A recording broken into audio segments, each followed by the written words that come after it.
All right, we're back on Radio Row. It's Front Office Sports, and we've got the CEO of DraftKings, Jason Robins. Jason, thanks for talking to us. Thanks for having me. So we're here on Radio Row, center of it all.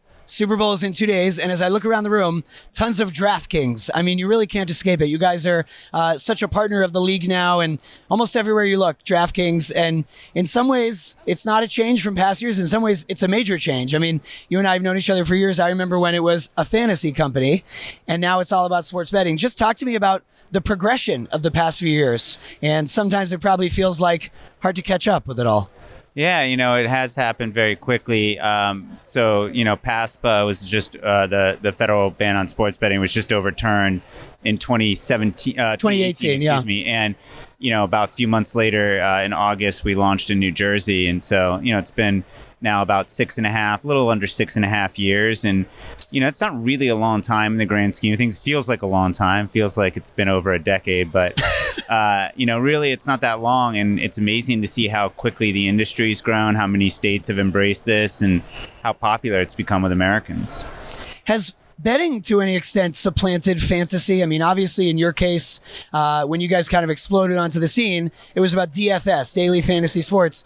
But you always knew that the federal ban would get torn down and that you'd be able to say we're a betting company. Obviously, fantasy football is still a big thing. But if there are people who are big bettors, are they also still playing fantasy? There's a lot of people that do both, yeah. So, I wouldn't say it supplanted it. There's been a little bit of cannibalization for sure, but I think bigger thing is more just, people wanted more. They wanted to be able to not just play fantasy, but to also be able to bet on sports and to bet on football. And I think that's what you're seeing. Fantasy in the grand scheme of things is a very small spend category for people. So I don't think it's something that I understand what you're saying maybe from like a mind share standpoint, but it's a different thing. Like I still play a ton of fantasy with my friends, and it's kind of a different thing, I think, than betting. Not that betting isn't social too. People definitely like betting with their friends, but fantasy is more of like, a competition against somebody else, a skill-based game. So it kind of scratches a different itch, I think. How do you think these days you differentiate the brand? I mean, obviously you guys in FanDuel are kind of the market leaders. MGM is in the mix. It's a number 3. There's ESPN Bet. Fanatics has tried to, squeeze into this market. If you are trying to make a proposition to someone who's not a huge bettor, hey, try your first sports bet, why would they try DraftKings over FanDuel, over MGM, over ESPN? I think we pride ourselves in providing the best product, the best customer experience. And really, we think that wins the day, especially with digital products, but really with anything.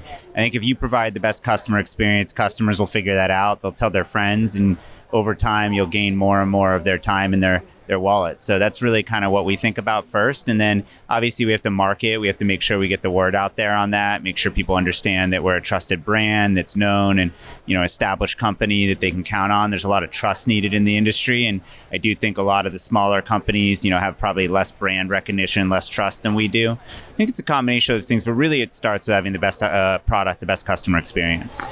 Yeah, obviously I mentioned Radio Row, and we're seeing a lot of DraftKings branding, and part of that customer acquisition cost is trying to get your name out there and make sure that people associate you with certain personalities. There are a number of people doing live shows here that are under the DraftKings banner, and as I understand it, DraftKings is going to be pulling away very soon from spending on its own in-house shows, its own production, and instead just continuing to sponsor outside shows that are produced elsewhere. Talk to me a little bit about your media strategy, because there was a big ramping up of DraftKings shows, and now there's a little bit of a shift in strategy. Yeah, I mean, I think we're still interested in media, but right now it's important for us to focus on what we do best, which is to provide great online gaming products and sports products for our customers. I think media is a very crowded space, and for us to be able to compete there effectively and to not only have the content, but to get the audience is going to be, it's a lot of effort, a lot of time, a lot of money. And I just think those investments of both time and capital are better put towards making sure that we have the absolute best sports betting and iGaming products out there. And it's as much focus as anything. I think definitely the money is important because you have a finite amount of capital, but really as time goes on, and we start generating cash flow, that's less of a constraint. And it's more about the amount of focus that you can put on doing certain things really, really well. And if you're trying to do too much, I think you can sometimes get distracted from doing really well at your core.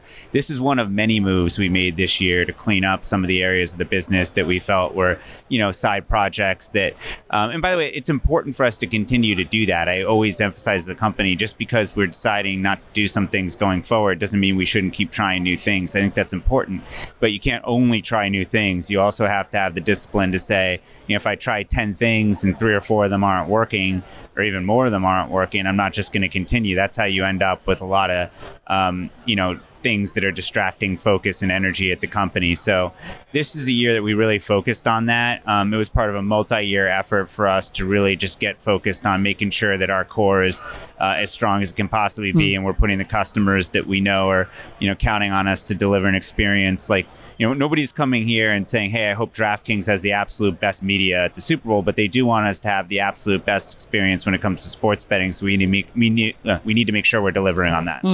When you talk about trying new things, we've written at FOS a lot about the rise of prediction markets, and Kalshi partnered with Robinhood to do Super Bowl betting. The CFTC has sort of frowned on that. What do you make of the rise of these kind of new players that they're not casinos, they're not even internet sports books, they are in some cases crypto exchanges or online trading markets that have kind of edged into the same business? I think it's really interesting. We're obviously paying close attention to it and waiting to see what the outcomes of some of these different things are. But certainly it's an intriguing development. And I think that anytime you're seeing disruption like that, it's going to cause some things to happen. How it all shakes out, I don't know. I mean, really hard to predict, but we're certainly watching and, paying attention to it very closely.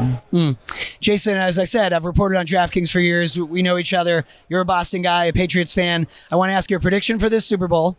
What you think of the Chiefs, any Chiefs fatigue? How does the Chiefs dynasty compare to the Patriots dynasty that you and I know so well?